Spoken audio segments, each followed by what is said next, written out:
رابطے پہ جا رہا ہے، اس کے علاوہ ریڈیو پر اور انٹرنیٹ پر بھی یہ پروگرام آپ دیکھ رہے ہیں، پاکستان میں بھی اور بیرون ملک پاکستانی جو ہیں وہ پوری دنیا میں اس پروگرام کو دیکھ رہے ہیں۔ پہلے میں وزیر اعظم پاکستان عمران خان صاحب سے درخواست کروں گا کہ وہ آپ سے بات کریں۔ جی بسم اللہ الرحمن الرحیم، ایاک نعبد و ایاک نستعین۔ کافی دیر ہو گئی تھی میں آپ کے سامنے پیش نہیں ہوا۔ میری کوشش تو یہ تھی کہ تقریباً ہر مہینے 2 مہینے کے بعد میں اسی طرح آپ کے سوالات لوں اور آپ کے سامنے آؤں، اور کئی ایشوز لوگوں کے سامنے آتے ہیں جن کے جواب وہ میرے سے سننا چاہتے ہیں۔ اصولاً تو یہ مجھے پارلیمنٹ کے اندر جواب دینے چاہیے، لیکن بڑی بدقسمتی ہے ہماری کہ پارلیمنٹ میں وہ مجھے بولنے نہیں دیتے، وہ شور مچا دیتے ہیں۔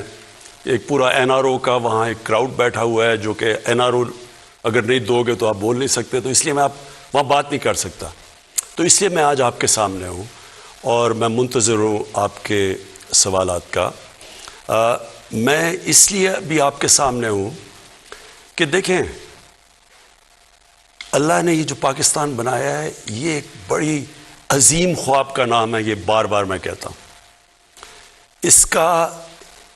اس کے جو ہمارے نظریاتی لیڈر علامہ اقبال، ان کا یہ خواب تھی کہ ایک ایسی ریاست بنے جو ساری مسلمان دنیا اس ریاست کو دیکھ کے سمجھے کہ اصل میں اسلامی فلاحی ریاست کیا ہوتی ہے۔ میں نے ابھی پچھلے دن مضمون لکھا مدینہ کی ریاست کے اوپر، تو کوئی ہمارے جو مخالف تھے انہوں نے یہ کہا کہ یہ دین کے پیچھے چھپ رہا ہے۔ میں آپ کو یہ واضح کر دوں کہ میری طرح کے آدمی کو پولیٹکس میں آنے کی کوئی ضرورت نہیں تھی۔ اللہ نے مجھے سب کچھ دے دیا تھا جب کرکٹ کے بعد، اور میرے پاس تو سب کچھ تھا، کسی چیز کی کمی نہیں تھی، اور کوئی اور پولیٹیشین اس کو کوئی جانتا نہیں تھا پولیٹکس سے پہلے، کسی کا کوئی نام نہیں تھا۔ تو میں تو آیا اس لیے تھا، اور جو 25 سال پہلے آپ ہمارا نظریہ دیکھیں تحریک انصاف کا، واضح طور پہ ہمارا گول لکھا ہوا ہے، ہمارا منشور، ہمارا نظریہ اسلامی فلاحی ریاست، جو کہ پاکستان کے آبجیکٹو ریزولوشنز میں ہمارے جو پہلے فاؤنڈنگ فادرز تھے انہوں نے آبجیکٹو ریزولوشن میں لکھا تھا اسلامی فلاحی ریاست، اور وہ مدینہ کی ریاست کے اوپر بیس ہے۔ تو لہٰذا یہ تو 25 سال سے میں ایک ہی چیز کہہ رہا ہوں، پیچھے سے اٹھا کے دیکھ لیں کوئی بھی، کہ پہلے دن سے اور جب تک اقتدار ملا میں نے ہمیشہ یہ کہا ہے کہ ہم کوئی ایشین ٹائیگر بنانے نہیں جا رہے، ہم کوئی لاہور کو پیرس بنانے نہیں جا رہے۔ ہم تو اس ملک کو جس وجہ سے یہ ملک بنا تھا، جو ہندوستان کے مسلمانوں نے بھی پاکستان کو ووٹ دی تھی جبکہ پتہ تھا کہ انہوں نے پاکستان کا حصہ نہیں بننا، کیونکہ وہ خواب تھی کہ ہم ایک مثال پیدا کریں گے۔ تو میرا تو ساری سٹرگل ہی وہ ہے۔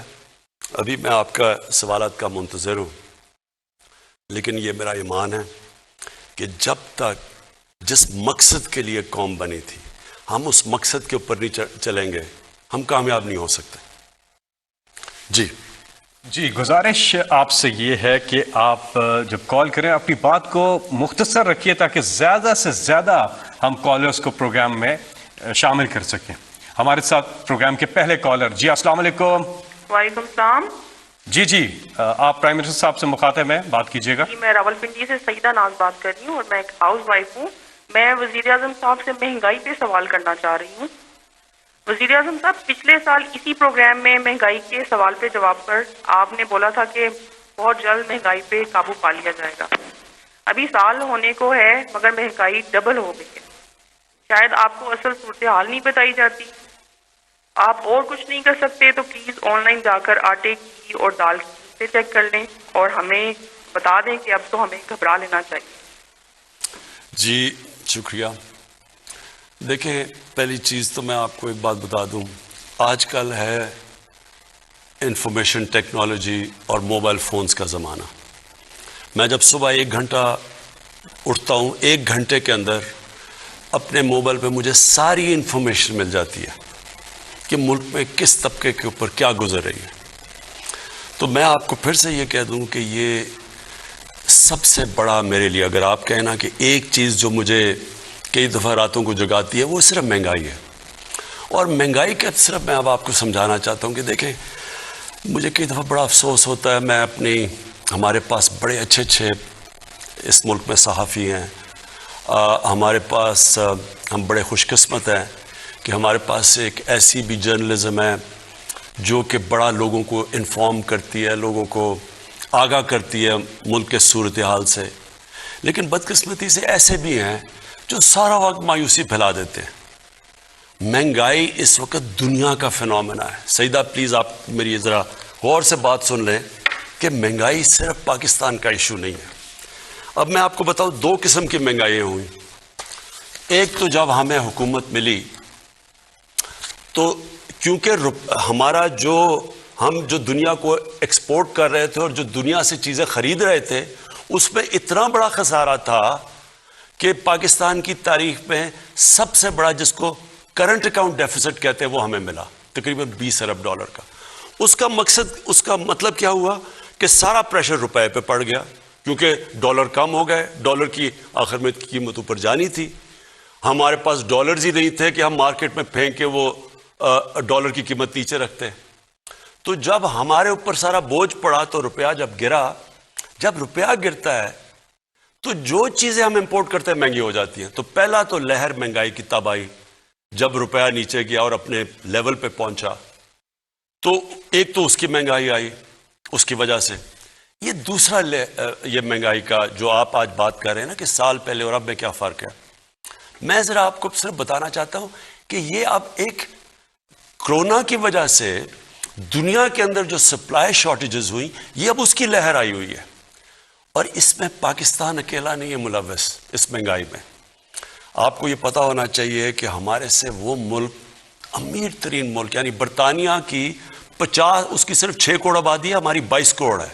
ان کا جو سالانہ آمدنی ہے، جو GDP کہتے ہیں، وہ تقریباً 50 گنا ہے پاکستان سے زیادہ. اب ان کی امریکہ کی میں اس لیے مثال دیتا ہوں کہ ہم نے کووڈ کے دوران جو سب سے زیادہ پیسہ خرچ کیا عوام کی بھلائی کے لیے، مدد کرنے کے لیے، وہ $8 ارب تھا. امریکہ اب تک $6,000 ارب خرچ کر چکا ہے. تو پہلے ذرا دیکھ لیں کہ ہماری حالات کیا ہیں، ان کے کیا ہیں. اب میں صرف آپ کو یہ بتانا چاہتا ہوں کہ ان ملکوں کے اندر کیا گزر رہی ہے. پہلے یہ ورلڈ فوڈ پرائسز، یہ اس وقت دنیا میں 10 سال سب سے زیادہ مہنگائی ہے. امریکہ کے اندر یہ ہیڈ لائن ہے 40 سال میں سب سے زیادہ مہنگائی ہے. جاپان کی دسمبر ہول سیل انفلیشن، یہ رائٹرز کے مطابق، یہ ان کی 20 سال میں جاپان میں مہنگائی آئی ہے.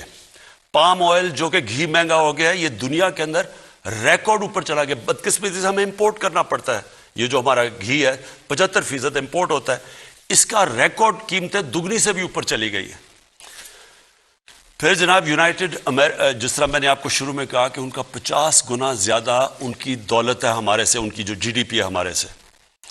30 سال میں سب سے زیادہ برطانیہ کے اندر مہنگائی ہے. فرانس کے اندر 13 سال میں سب سے زیادہ ان کے مہنگائی آئی ہے. جرمنی کی جو انفلیشن ریٹ ہے وہ 30 سال میں سب سے زیادہ ہے. یورپ، اب سارے یورپ کی بات کر رہی ہے، یہ TRT کی رپورٹ ہے کہ 30 سال میں یورپ میں سب سے زیادہ مہنگائی آئی ہے. یہ صرف ایک چیز اس لیے کیونکہ یہ کھانے کو افیکٹ کرتا ہے، فرٹیلائزر، یہ جو کھاد ہے. اس وقت دنیا میں وہ خوف یہ آ گیا کہ کھاد کی کیونکہ کمی ہوئی ہے دنیا میں، اور کیونکہ گیس کم ہو گئی ہے، گیس کی قیمتیں اوپر چلی گئی ہیں، گیس سے کھاد بنتی ہے، کھاد کی کمی ہو گئی ہے. یہ بلومبرگ کہہ رہا ہے، جو کہ وہ جو میگزین دنیا میں، ساری دنیا میں اکانومیز کے اوپر لکھتی ہے، وہ بلومبرگ کہہ رہا ہے کہ یہ جو گیس کرائسس ہے، اس سے آگے کھانے کا بھی کرائسس، یعنی آگے وہ کہہ رہا ہے کیونکہ کھاد کم استعمال ہوئی اور دنیا میں کم ہے تو اس سے کھانا بھی افیکٹ ہوگا. یہاں ایک اور آرٹیکل آیا، میں صرف جلدی آپ کو اس لیے بتا رہا ہوں کہ میں چاہتا ہوں کہ ہماری بھی میڈیا بیلنس کرے، اعتدال کرے. یعنی کہ اگر وہ کہتے ہیں ہم مہنگائی ہے تو یہ بھی لوگوں کو بتا دیں کہ یہ کیا پاکستان میں صرف مہنگائی ہے یا اس وقت وہ ملک جو ہمارے سے امیر ترین ملک ہے ان کے اوپر کیا گزر رہی ہے. یہاں کینیڈا کا ذرا سن لیں. کینیڈا کے 40% لوگ آگے سے ان کو فکر پڑی ہوئی ہے کہ وہ کھانے کے اوپر ان کے پاس وہ پیسہ نہیں ہوگا وہ کھانے کی خوراک لینے کا، کیونکہ مہنگائی کی وجہ سے. اب کینیڈا میں یہاں سے لوگ کروڑوں روپیہ خرچ کرتے ہیں کینیڈا کی سٹیزن شپ لینے میں، کیونکہ وہاں خوشحال ہیں. ادھر کے اندر مسئلہ آیا ہوا ہے. تو میں صرف یہ آپ کو یہ کہنا چاہتا ہوں کہ دیکھیں، پہلے تو ایک سمجھ جائیں کہ جو کرونا ہے، جو کرونا کی پینڈیمک ہے، یہ ایک صدی میں 100 سال میں اتنا بڑا کرائسس آیا ہے دنیا کا. یہ اس میں ساری دنیا متاثر ہوئی ہے، ساری دنیا میں غربت بڑھی ہے. امریکہ کے اندر جو جس طرح 8-6 ہزار ارب ڈالر خرچ کیا انہوں نے کرونا کے ایفیکٹس دور کرنے کے لیے، وہاں لائنیں لگی ہوئی ہیں لوگوں کی کھانے کی چیزیں لینے کے لیے. تو دیکھیں ہم اس کا حصہ ہیں. جو چیز ہم امپورٹ کرتے ہیں وہ افیکٹ ہو گیا. تیل کی قیمت دگنی ہو گئی ہے، بلکہ میں دیکھ رہا تھا کہ وہ شاید اور اوپر چلی جائے. تو اس کا امپیکٹ پڑتا ہے ساری سوسائٹی پہ. بجلی پہ پڑتا ہے، تیل مہنگا ہوتا ہے، ٹرانسپورٹ پہ پڑتا ہے، مہنگائی ہوتی ہے. اور پھر اب میں آپ کو ایک اور، کیونکہ مہنگائی بہت بڑا سبجیکٹ ہے، اس کے اوپر میں صرف 2 منٹ اور آپ کے لینا چاہتا ہوں. پاکستان کے اندر سب سے زیادہ جو مہنگائی کا امپیکٹ کون سے طبقے کو ہوا ہے؟ تنخواہ دار طبقے کو. تنخواہ دار طبقہ بدقسمتی سے جن کی سیلریز ہیں، جیسے جیسے مہنگائی ہوئی ہے یہ متاثر ہوا. لیکن میں آپ کو دوسری طرف یہ بتا دوں کہ کیونکہ پاکستان کے اندر اس وقت اللہ کا کرم ہے کہ ہماری گروتھ ریٹ بڑھی ہے، اس کے اوپر میں بعد میں بات کروں گا. ہماری انڈسٹری کیونکہ سب سے زیادہ پرفارم کر رہی ہے، مزدوروں کے حالات بہتر ہوئے ہیں. کسانوں کا سب سے، جو آدھی آبادی ہماری دیہات میں رہتی ہے، کبھی کسانوں کے پاس اتنا پیسہ نہیں آیا. ان کی جو انکم ہے، ہم دیکھ 73% ان کی انکم کے اندر ان کی آمدنی میں اضافہ ہوا ہے. کیونکہ جو 4 بڑی فصلیں ہیں وہ ریکارڈ ہوئی ہیں، ان کو قیمت بھی ریکارڈ ملی ہے. تو وہ جو پیسہ گیا ہے جو دیہات کے اندر، وہ 1400 ارب روپیہ گیا ہے مزید اضافی. اس کی وجہ سے وہاں اتنا برے حالات نہیں ہیں. مزدوروں کے، ٹیکسٹائل کے لیبر نہیں ملتی، اسکلڈ لیبر نہیں مل رہی. ان کی تنخواہیں 40 سے 60% بڑھ گئی ہیں.